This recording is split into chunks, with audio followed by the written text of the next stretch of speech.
Anne avait 21 ans. Elle habitait près de Saint-Étienne. Elle vivait depuis 4 ans une histoire d'amour avec Pierre. Ils avaient prévu de s'installer ensemble. Anne travaillait comme aide-soignante dans une maison de retraite pour personnes âgées atteintes de la maladie d'Alzheimer. Elle était la petite dernière de la famille. Elle avait 2 grandes sœurs et vivait encore chez ses parents. C'est quelqu'un qui était très généreuse, plutôt réservée, qui avait l'alarme facile. Le moindre rien pouvait la contrarier. Elle respirait la joie de vivre. C'était quelqu'un qui était épanoui dans sa vie personnelle avec Pierre. Ça se passait bien, hein. Ils prévoyaient de prendre un appartement ensemble, c'était 4 ans. Le 30 septembre 2006, Anne, Pierre et quelques amis partent à Unias, près de Saint-Étienne, dans une boîte de nuit qui s'appelle l'Apocalypse. Tu t'inquiètes pas, on va peut-être sortir ce soir et je t'emmènerai chez Pierre. Donc, on ne s'est pas inquiété. La soirée se passe bien, mais vers 4 heures du matin, la situation dégénère. Plusieurs bagarres éclatent à l'intérieur, puis à l'extérieur de la boîte de nuit. Le service de sécurité est débordé. Dépassé par les événements, Serge Faure, le gérant de la discothèque, sort avec un fusil. Un véhicule bloque la route et empêche les autres de partir. Serge Faure s'en approche. Il tire en l'air, puis dans l'arrière de la voiture. Anne se trouve à l'arrière. Elle est touchée à la tête. La jeune femme est transportée d'urgence à l'hôpital de Saint-Étienne dans un coma profond. À 7h15 du matin, on est encore au lit, le téléphone sonne. Je me lève et puis je vais décrocher. C'est Pierre qui était au bout du fil, qui me dit « Anne est aux urgences à Saint-Étienne ». Je dis « Ah bon, qu'est-ce qu'il y a eu, un accident de voiture ?» Il me dit « Non, elle a reçu une balle dans la tête ». Moi, j'y croyais pas. Hein. Je pensais pas que ça pouvait arriver. On sort, une balle dans la tête, mais comment ça a pu se passer? On se dit c'est pas possible, ça peut pas nous arriver, pas à nous, pas à Anne, quoi. Enfin, mais voilà, toute la semaine, on s'est battu avec elle, alors qu'en fait, ce que les médecins essayaient de nous dire, c'est que c'était peine perdue, parce qu'ils lui avaient laissé aucune chance de s'en sortir. On allait la voir tous les jours, on espérait toujours qu'elle allait ouvrir des yeux pour nous dire un petit sourire et tout, mais on n'a jamais pu. Elle était dans un coma trop profond. Ouais. Pendant 8 jours, ça a été un calvaire. On ne savait plus, je ne savais plus ce que c'était. J'étais vraiment. Bon, quand je repartais d'hôpital, je sais pas, j'étais un zombie, comment dire, je sais pas comment dire le mot. Je errais dans les rues, je voyais, mais je voyais personne. Ça a été un moment très très dur. 8 jours après le drame, Anne décède sans avoir repris connaissance. Pendant ce temps, Serge Faure, le gérant de la discothèque, est placé en garde à vue. Il reconnaît avoir tiré sur le véhicule, mais nie avoir voulu tuer qui que ce soit. Jugé en mai 2009, il est condamné à 15 ans de réclusion criminelle pour homicide volontaire. Il fait appel de ce verdict. Le nouveau procès de Serge Faure s'ouvre aujourd'hui. La famille d'Anne s'est réunie pour affronter cette nouvelle épreuve, très douloureuse pour elle. Procès d'assises, je crois. Quelqu'un qui l'a pas vécu s'imagine pas la torture que ça peut être pour la partie civile. Ouais. C'est horrible. De réentendre encore tout ça, ça va tout nous remémorer les fêtes, tout ce qui s'est passé, quoi. C'est très dur à entendre. C'est insoutenable, c'est une vraie torture.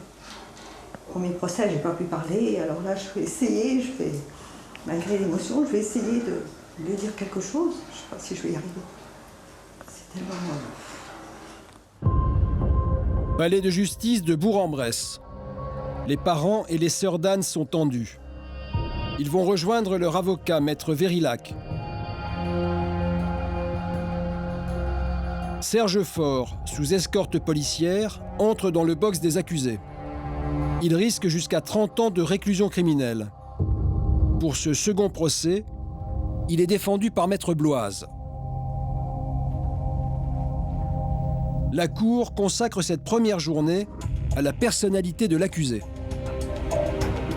L'audience est ouverte, vous pouvez vous asseoir. Serge Faure a 54 ans, il est marié, il a élevé la fille de sa femme et il a avec cette dernière un petit garçon de 7 ans.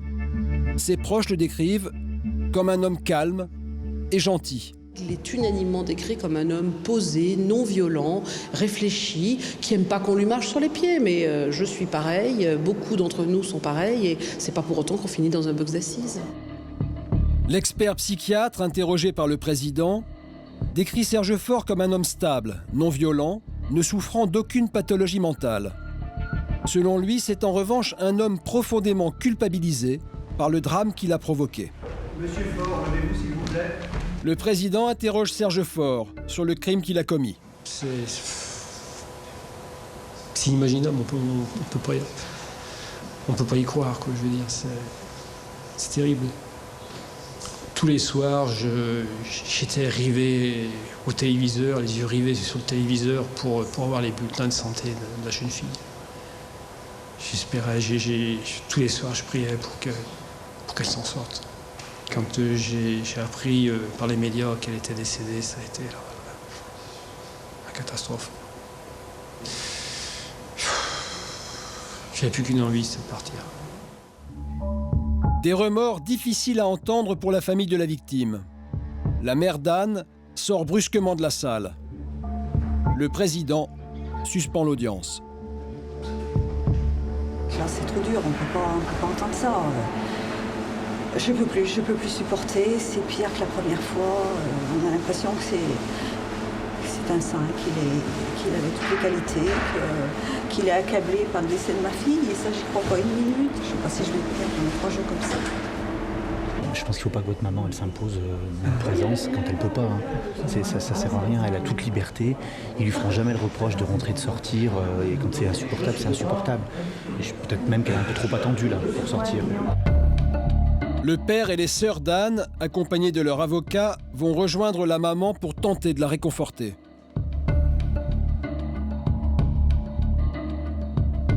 On va finir peut-être tard ce soir, on a 3 heures de retard. Si vous vous sentez fatigué, si les moments sont difficiles, vous partez. Je veux dire, ne vous mettez pas une charge sur les épaules en disant « faut que je tienne jusqu'au bout ». Faites ce que vous pouvez faire. Il est 20h30, l'audience reprend. La famille est au grand complet. Voilà, l'audience est reprise, vous pouvez vous asseoir. La cour entend maintenant le médecin légiste. Elle explique qu'Anne n'est restée consciente qu'1 à 2 minutes avant de sombrer dans un coma profond et qu'il n'y avait aucun espoir de survie avec une telle blessure. En l'écoutant, Serge Faure pleure. Pourtant, son émotion ne touche pas les proches d'Anne.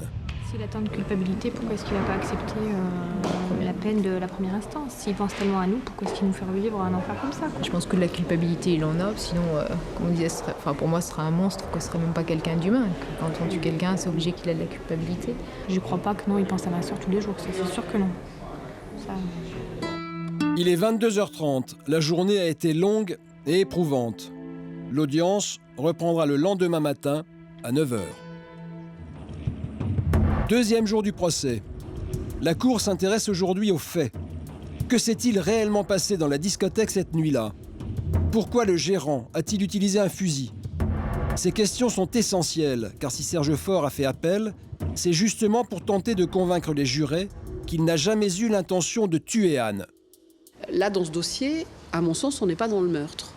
Elle meurt, c'est une certitude, et il tire, c'est une certitude. D'un côté à l'autre, les gestes y sont, et le résultat est là. La seule question qu'on doit se poser dans ce dossier, est-ce que quand il commet ce geste, il a l'intention d'avoir ce résultat? C'est toute la question du dossier, et je ne crois pas.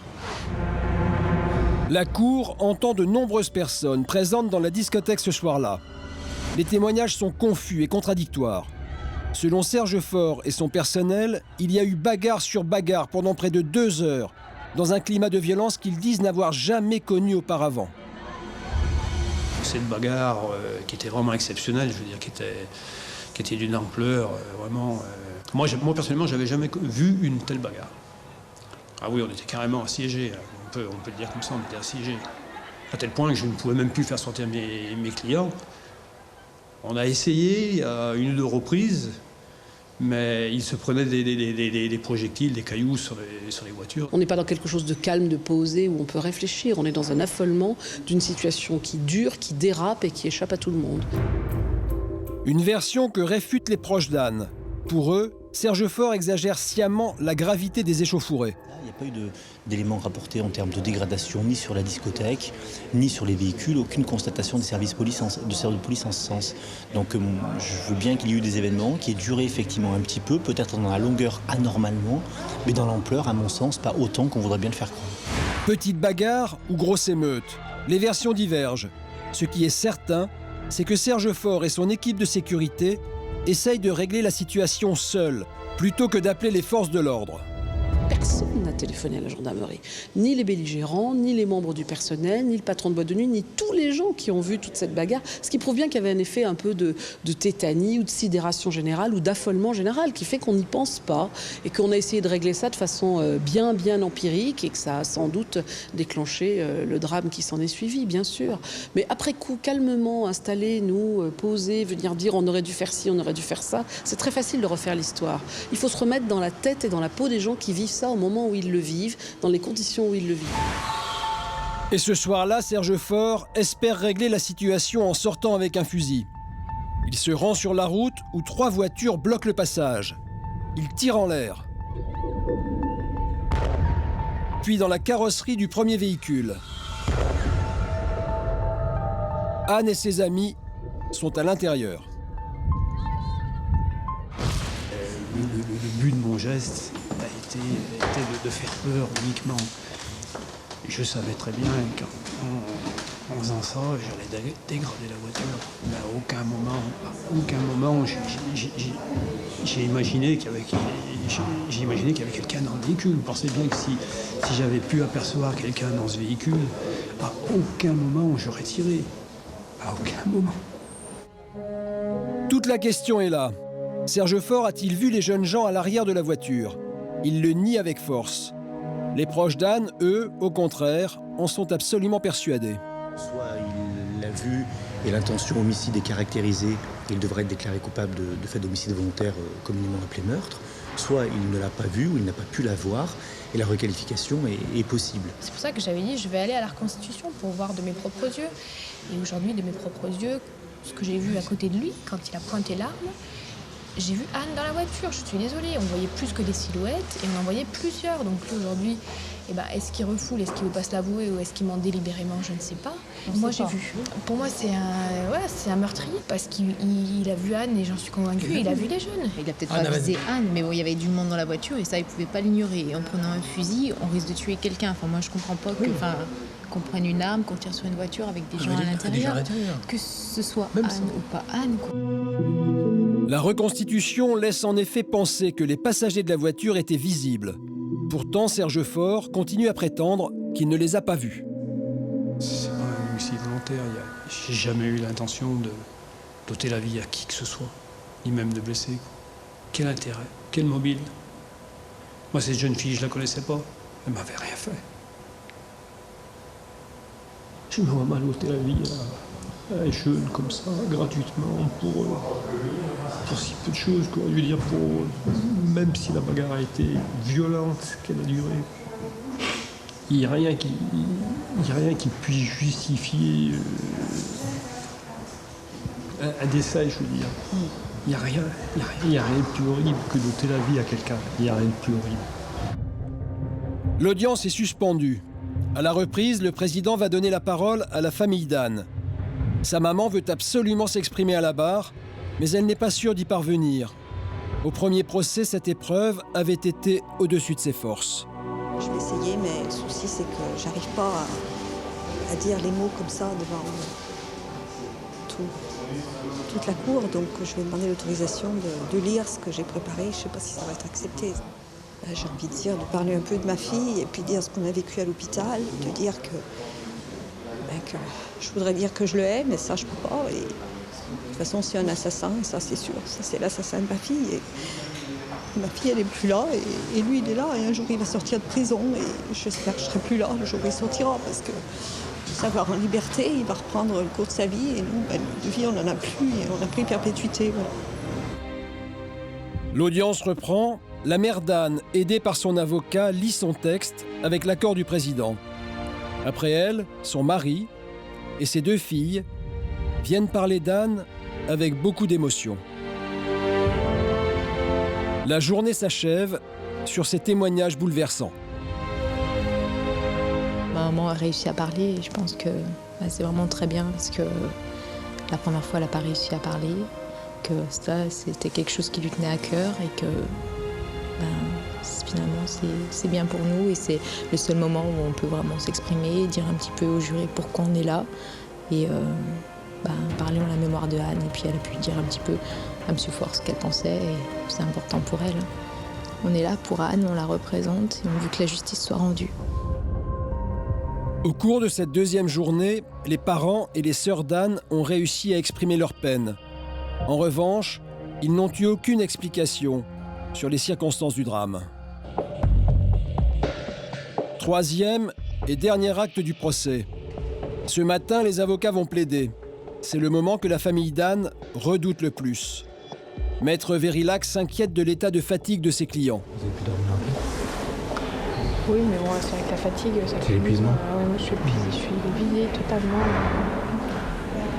Vidée quoi. Puis les journées là sont trop longues, c'est vrai que jusqu'à 9-10 heures le soir, c'est loin, c'est trop long. Leur avocat plaide le premier.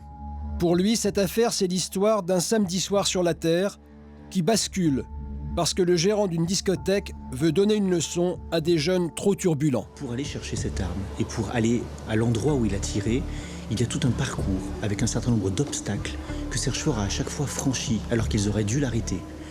Il est sorti de la discothèque, il est allé chercher l'arme dans un bureau annexe. Il a soulevé un faux plafond pour prendre l'arme, il l'a chargé, il a remis la dalle, il a refermé le bureau, il a traversé le parking qui est long, il a franchi le portail de la discothèque, franchi un chemin en terre, rejoint la route départementale, dépassé 1, 2, 3 véhicules et tiré sur le dernier de ces véhicules. Tous ces obstacles qui ne l'ont pas arrêté font que je ne crois pas à la réaction impulsive, à la réaction sous le coup de la panique. Et que pour moi, ça forme un véritable dessein, il avait une véritable volonté d'en découdre. Et au moment où il a pris l'arme, au moment où il a chargé l'arme, il a fait le choix de tirer. Vient ensuite le réquisitoire de l'avocat général. Pour elle aussi, l'intention homicide ne fait aucun doute, même si Serge Faure a une personnalité inhabituelle dans un box des accusés. J'ai requis à l'encontre de Serge Faure 20 ans de réclusion criminelle parce que, comme je l'ai expliqué, cette peine me paraît un point d'équilibre entre les faits qu'il a commis, qui sont un meurtre sur la personne d'Anne Michalon, et la personnalité de Serge Faure, qui jusqu'ici n'était pas connu des services de police et qui n'a pas le profil psychologique habituel des accusés d'une cour d'assises. Non seulement elle requiert 20 ans, mais elle demande également aux jurés de ne pas descendre en dessous d'une peine de 15 ans. Le président suspend l'audience. Maître Verillac en profite pour vérifier si ses clients veulent ou non assister à la plaidoirie de l'avocate de l'accusé. Vous allez partir? Oui, on va rester. Je pense qu'il vaut mieux, parce que j'observais ça. Je pense qu'il vaut mieux. C'est vous infliger une souffrance qui est inutile, c'est vous infliger une épreuve qui est inutile, qui n'apportera rien. Donc j'ai prévenu le président pour lui dire que vraisemblablement vous n'assisteriez pas à la plaidoirie, mais qu'il comprenait tout à fait. Les parents d'Anne choisissent donc de ne pas écouter l'avocate de l'accusé. Pour eux, Serge Faure est indéfendable et ils ne supportent pas d'entendre son avocate présenter le dossier sous un jour qui lui est favorable. Les deux sœurs, en revanche, décident d'écouter la plaidoirie de Maître Bloise. L'avocate de Serge Faure plaide pendant 2 heures. Si son client avait voulu tuer quelqu'un, dit-elle, il s'y serait pris autrement. Pour elle, on réécrit l'histoire a posteriori parce que Anne est décédée. S'il prend le fusil, c'est forcément pour tuer. Il court, il fait tout le chemin, donc c'est forcément pour tuer. Je veux dire, on peut faire dire à chaque situation une chose et son contraire. Et c'est bien le problème de tous ces dossiers. Il prend le fusil, ça peut être pour faire peur. Son videur lui dit à ce moment-là, patron, j'ai une idée, on va leur faire peur, vous avez tiré un bon coup, ça va leur faire peur, ils vont enfin déguerpir. Ben voilà, il prend le fusil à ce moment-là, parce qu'il se dit, c'est pas une mauvaise solution. Alors certes, c'est pas la bonne, de prendre une arme, c'est dangereux, on sait tout ça. Mais lui, l'état d'esprit, quand il monte sur sa chaise et qu'il va dans son faux plafond récupérer son fusil, c'est de se dire, je vais prendre l'arme et je vais leur faire peur. Il veut, lui, qu'on reconnaisse ce qui a été son état d'esprit à ce moment précis. On est dans le symbole, c'est un procès complètement dans le symbole. C'est pour lui important qu'on lui dise « Monsieur, on a compris qu'au moment où vous tirez, vous n'avez pas d'intention de tuer ». Le président donne ensuite la parole à Serge Faure. Il s'adresse aux sœurs d'Anne avec beaucoup d'émotion. « Mesdemoiselles, leur dit-il du fond du cœur, je vous demande pardon. À aucun moment, je n'ai voulu ôter la vie à votre jeune sœur. » Sur ces mots, les jurés partent délibérer. Les deux sœurs d'Anne ont entendu le message de Serge Faure, mais elles n'acceptent pas ses excuses. Moi, je pense qu'il est sincère. Oui, je pense, ouais. Enfin, une fois, il me semble qu'il est sincère, mais heureusement pour lui, quoi. Heureusement qu'il a des regrets et qu'il pense à nous, parce que sinon, ça serait un monstre. Mais moi, ça m'atteint pas et il fallait qu'il réfléchisse avant, c'est tout. Enfin, je préfère qu'il exprime des regrets plutôt que rien, quoi. Après, le pardon, voilà, je sais pas. L'attente jusqu'au verdict va être interminable. Et puis, on appréhende le verdict, en fait. L'attente commence. 2, 3, 4 heures. Personne ne sait combien de temps les jurés vont délibérer. Serge Faure reste menotté à l'arrière de la salle. Les proches d'Anne sont tendus. Maître Bloise va voir son client pour passer quelques instants avec lui. Je vous ai trouvé très vrai, très vous-même, très sincère. Ben voilà, c'est ce que j'allais vous dire. Maintenant, alors je ne sais pas si les victimes peuvent l'entendre ou pas. Ça. Mais je le comprends. J'imagine qu'effectivement, elles ont du mal à entendre tout ce qu'on leur dit. Il me semble que tout à l'heure, je leur ai dit que moi, si j'étais à la place de ses parents, si on m'enlevait l'un de mes enfants, je ne pourrais jamais m'en remettre. Je crois que je leur ai dit quelque chose comme ça. Vous feriez pareil qu'eux, c'est vrai. Je suis à la même réaction. J'ai essayé de balayer, de répondre à toutes les questions qui pouvaient se poser, d'aller dans tous les aspects du dossier. Tout ça, j'ai été longue, d'ailleurs, je reconnais que j'étais longue. Ça a été sensationnel. On attend le résultat surtout, hein. Moi c'est ça qui compte. Les jurés délibèrent déjà depuis 3h30. Les proches d'Anne sont de plus en plus angoissés. Les jurés vont-ils retenir l'intention de tuer? Leur avocat tente de les réconforter. Il y a votre vérité à vous, il y a la vérité de l'accusé, et il ressortira du verdict une vérité judiciaire. Elle vous ira, elle vous ira pas, elle lui ira pas, j'en sais rien. Après, ce que je vous disais dans le combat que vous avez mené, vous l'avez rappelé à la barre par rapport à la promesse que vous aviez faite à Anne, c'était d'aller jusqu'au bout et de faire tout ce que vous pouviez pour. C'est pas qualifié en meurtre, moi je considère que j'ai échoué. Mais vous avez pas dit à Anne, je te jure, il sera condamné pour meurtre. C'est pas ça que vous lui avez dit. Vous lui avez dit, je ferai tout pour que justice soit rendue. Ouais, vous avez tout fait. Une justice comme ça. Mais vous avez tout fait. Vous avez tout fait. Les seuls dans ce procès qui n'ont pas failli, c'est vous. Dans l'hypothèse d'une requalification, j'ai une petite inquiétude sur la réaction qui ne sera pas une réaction de violence parce qu'ils ne sont pas du tout comme ça, mais c'est plus sur un effondrement. Oui. Là, j'ai une vraie crainte. 17h30. 4 heures ont passé. L'audience est reprise, vous pouvez vous asseoir. La Cour va rendre son verdict. Monsieur Faure, levez-vous s'il vous plaît. À la question numéro 1, l'accusé Serge Faure est-il coupable d'avoir à Unias, le 1er octobre 2006, volontairement donné la mort à Anne Michalon? Il a été répondu non. À la question... La mère d'Anne se met à crier. Les jurés ont estimé que Serge Faure n'avait pas eu l'intention de tuer la jeune femme. C'est exactement ce que la famille redoutait. La Cour et le jury réunis condamnent à la majorité absolue Serge Faure à la peine de 15 années de réclusion criminelle. Monsieur Faure, vous disposez d'un délai de 5 jours francs pour vous pourvoir en cassation. Contre l'arrêt qui vient d'être rendu, passé ce délai, vous n'y seriez plus recevable. Veuillez vous lever. 15 ans d'emprisonnement, la même peine qu'en première instance. Mais la famille d'Anne est déçue par la requalification en homicide involontaire. 3 ans après la mort de la jeune fille, ses parents et ses sœurs quittent le palais de justice avec leur chagrin.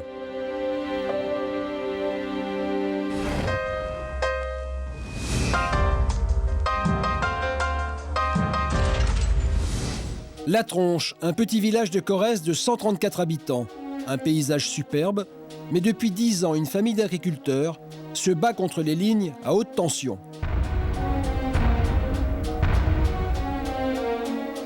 Elle décimerait le troupeau de vaches. L'affaire risque d'aller jusqu'à la cour de cassation. Dans cette ferme, la famille Marcouillou est installée depuis plusieurs générations. Au-dessus de leur tête, 400 000 volts qui rendraient leurs vaches malades.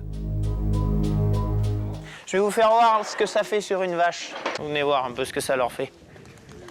Regardez à la patte.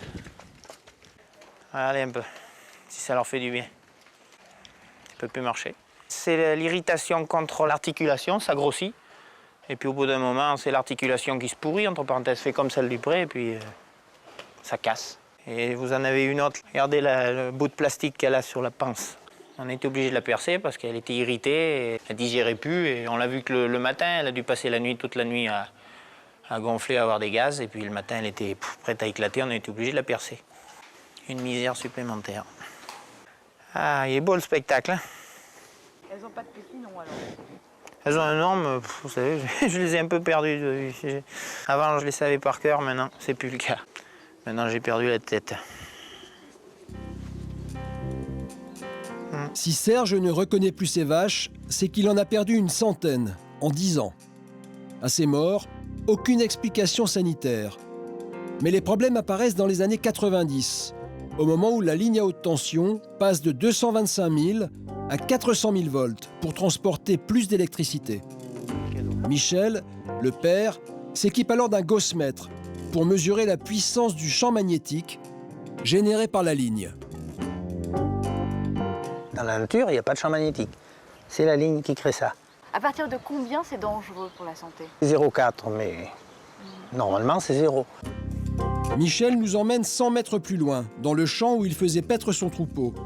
Aujourd'hui, il n'y met plus ses vaches, trop dangereux selon lui de laisser les animaux à proximité de la ligne.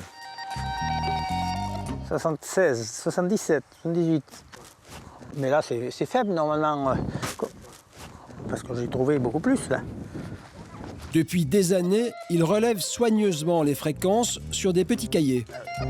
Là, c'était doux. Quand le champ magnétique est trop fort, Michel affirme que ses vaches sont atteintes de paralysie. C'est lié à ça, hein. Il n'y a pas ces problèmes-là quand on n'est pas là. Hein. Et du coup, vous faisiez quoi face à ces vaches qui étaient paralysées? Ah ben, euthanasie. Il n'y a pas d'autre solution, c'est la mort. Hein. Pour protéger son troupeau, Michel a fait construire un bâtiment loin des lignes. Coût de l'opération, 300 000 €. Ce qu'on voit là-bas, c'est le nouveau bâtiment qui est construit. À 800 mètres d'ici, à vol d'oiseau, la ligne, quoi. Et comme par hasard, les animaux qui sont là-bas, impeccable. Et là, il n'y a pas de problème. Le vétérinaire n'y a jamais mis les pieds. Avant, les Marcouillou élevaient aussi des porcs. Mais selon eux, les effets des champs magnétiques étaient tellement forts qu'ils ont dû arrêter l'élevage. Ils ont perdu la moitié de leurs revenus. Et le bâtiment qu'on aperçoit là-bas à droite, plus loin, là-bas, c'est la porcherie. L'ancienne porcherie, puisqu'il n'y a rien plus. Il y avait des problèmes de... Problèmes de fertilité, digestifs, hémorragiques, qui entraînent la mort. Et des porcelets qui ne se tenaient pas, ou alors ils se mettaient à tourner autour de leur mère jusqu'à ce qu'ils n'en peuvent plus, jusqu'à ce qu'ils soient morts. Leur mère, elles étaient tellement irritées par le jus, tellement agacées, elles mangeaient leurs petits. C'était la catastrophe totale. Le courant les rendait complètement folles. Alors, on a arrêté parce que c'était la catastrophe. On avait investi 100 000 € quand même sur la porcherie. Qu'est-ce qui vous permet de tenir? J'en sais rien. Je dois être un peu fou sur les bords. Parce que...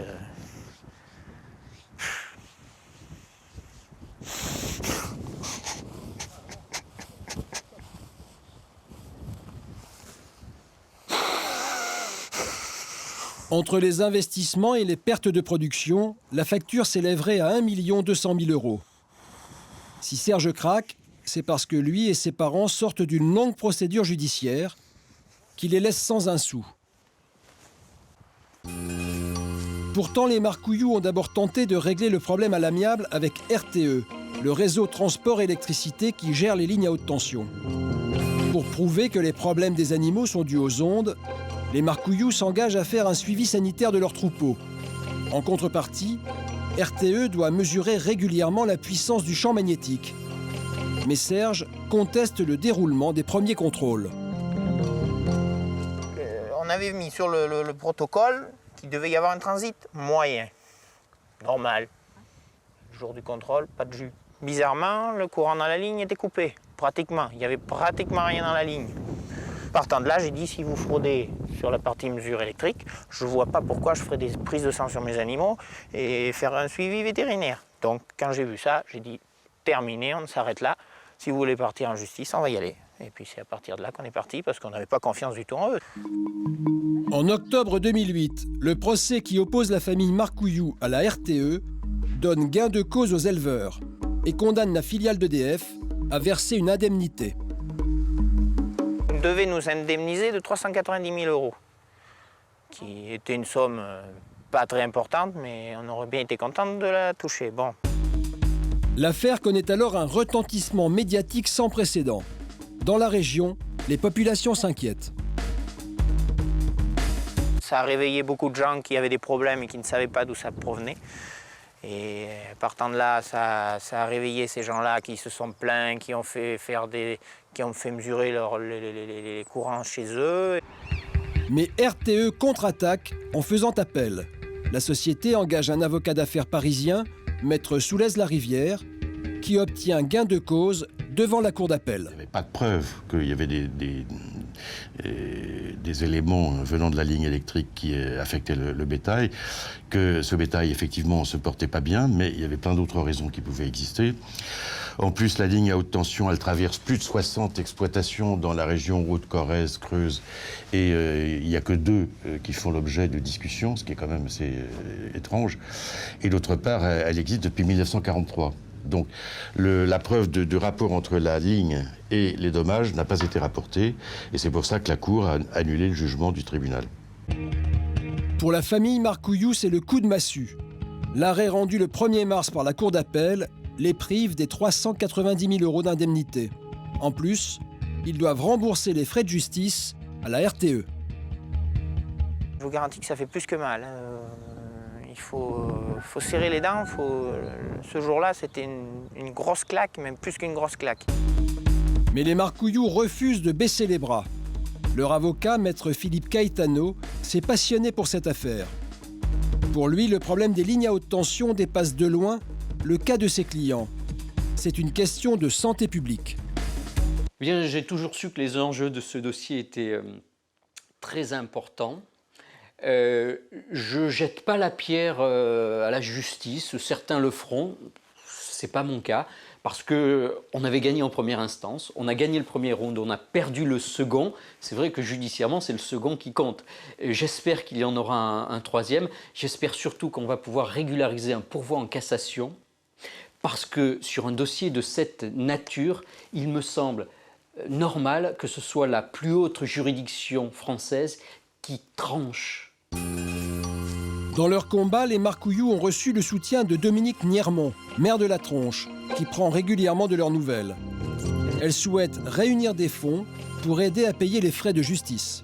C'est vrai que l'idée d'un comité de soutien me paraissait assez intéressant, et puis même l'idée d'essayer de récupérer des fonds pour les aider, puisque on sait que la justice, c'est des frais énormes. Enfin, moi, je pense qu'il y aurait peut-être pas mal de choses à faire. Pour Michel Marcouillou et pour son fils qui a repris l'exploitation, ce combat est le combat d'une vie. On ne restera pas les mains dans les poches quand même. Ouais. Ça c'est clair, parce que c'est pas normal. Et ça a fait réagir cette affaire-là au plan national beaucoup de gens qui ne savaient pas ce qui leur tombait sur la tête en parlant. Et maintenant ils savent. Ouais. Les Marcouillou comptent maintenant sur la solidarité du monde agricole. Il leur reste 1 mois pour déposer un pourvoi en cassation.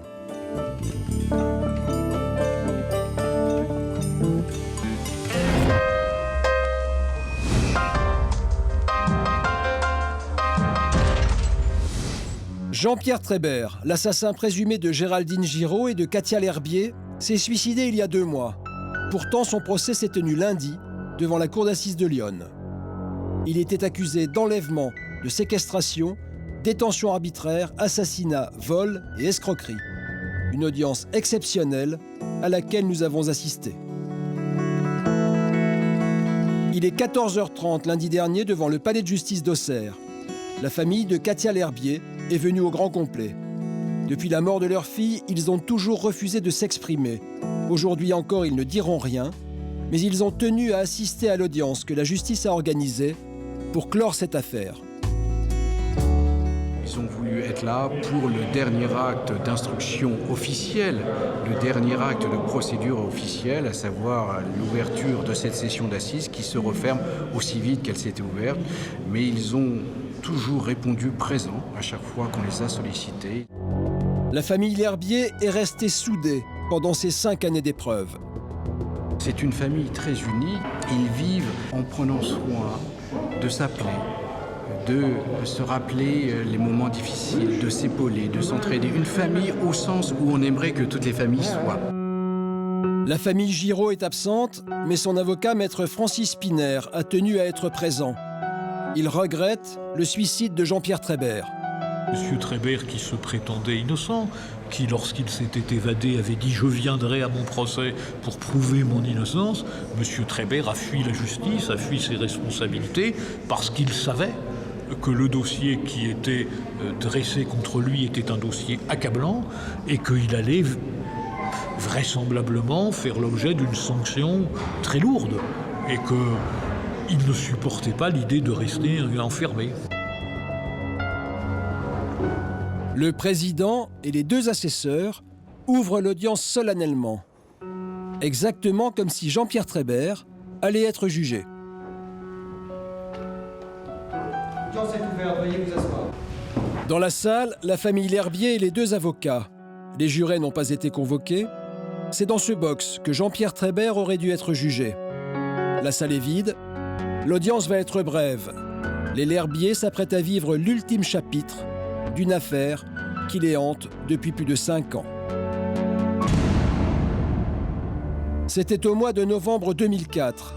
Les corps de Katia L'Herbier et Géraldine Giraud sont retrouvés au fond d'un puisard, dans le jardin de Jean-Pierre Trébert. Interpellé en possession des cartes bancaires des 2 femmes, le garde-chasse est mis en examen et écroué à la maison d'arrêt d'Auxerre. Après une évasion et une cavale de 2 mois, il est incarcéré à la prison de Fleury-Mérogis.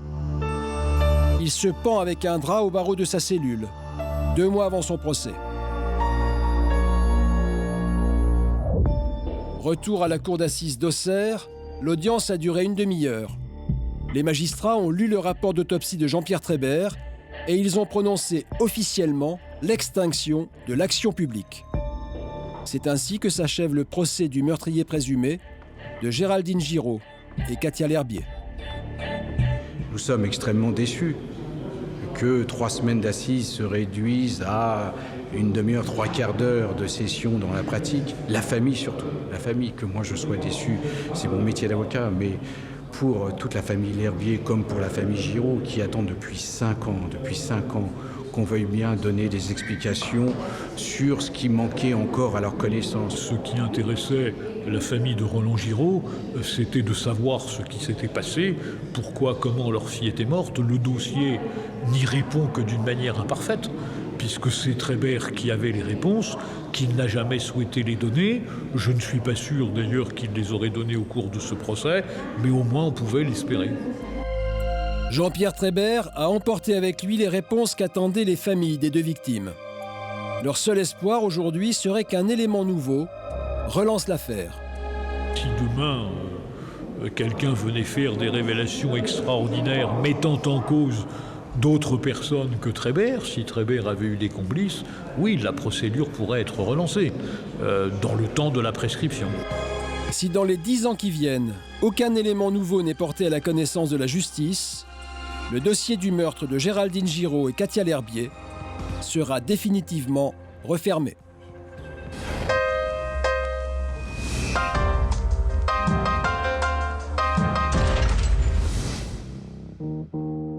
Centre-ville de Bordeaux. Déborah recherche sa sœur, Laetitia. Sainte-Catherine. Je vous donne ça, donc on en a d'autres. Elle a disparu il y a 3 mois. Pour la retrouver, Déborah a décidé de se débrouiller par elle-même. Aujourd'hui, elle distribue des avis de recherche. Qui en ont un bon paquet. On va leur demander s'ils peuvent mettre sur leur voiture, dans leur commerce de quartier, dans leurs immeubles. Voilà, on va essayer de demander au maximum de personnes s'ils peuvent rediffuser un maximum d'affiches. Déborah a préparé 1 millier d'affiches. Elle espère les distribuer toutes. Excusez-moi de vous déranger, j'ai ma soeur qui est portée disparue depuis 3 mois. Ce serait pour savoir si vous pouvez nous donner un petit coup de main puisqu'on rediffuse son avis de recherche. Donc si vous avez la possibilité de mettre l'affiche dans commerce de quartier, immeuble, voiture, lieu de travail, école, si vous avez des enfants. D'accord. Ou, voilà. Donc je vous en laisse. Sans problème. Merci. Je vous laisse un petit paquet. Je vous remercie, c'est très gentil à vous. Que s'est-il passé? Laetitia a-t-elle voulu disparaître volontairement? S'agit-il d'un accident ou d'une mauvaise rencontre? L'enquête de gendarmerie n'a rien donné. Alors, au niveau de l'enquête, on n'a aucune piste, donc on diffuse au plus large pour avoir éventuellement des gens qui auraient un témoignage à nous apporter, puisque au niveau de l'enquête, il est difficile de chercher sans aucune piste. On n'a rien. Ce jour-là, à 16h30, Laetitia passe son dernier coup de fil à son petit ami pour lui dire qu'elle se rend à 30 km de Bordeaux. Elle doit effectuer une mission pour l'entreprise où elle travaille. Elle prend la route de Cambes, mais elle oublie chez elle son téléphone portable. Ensuite, elle ne donnera plus signe de vie. Laetitia et Déborah ont grandi ensemble. Aujourd'hui, il lui reste de sa sœur quelques photos et sa chanson préférée.